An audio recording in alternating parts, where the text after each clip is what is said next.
Som Pavel Haďari, advokát slabších regiónov. Moje skúsenosti dvojnásobného primátora krajského mesta a poslanca VUC sú zárukou, že rozumiem problémom, ktoré trápia občanov a poznám aj riešenia. Hovorí sa, že do Bratislavy je z východu 400 km, no z Bratislavy na východ raz toľko. Regionálne rozdiely Slovenska môžu zastaviť len ľudia, ktorí majú úprimný vzťah k svojim regiónom. Nie každý môže bývať v Bratislave, v Rovinke či slovenskom Grobe.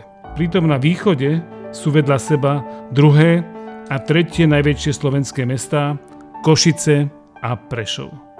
Spolu je nás viac ako 400 000. Tieto mestá spolu s ďalšími okresnými majú k novým investíciám či technológiám všetky potrebné stredné či vysoké školy.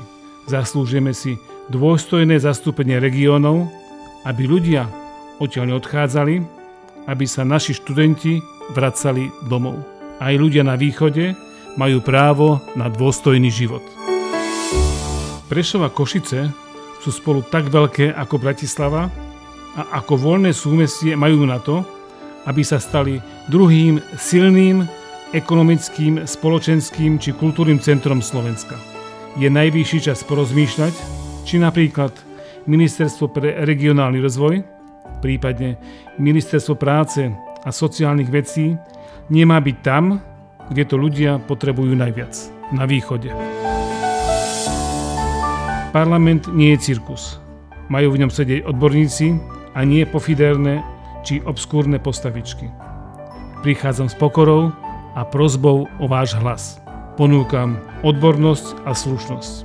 V roku 2023 pod číslom 23.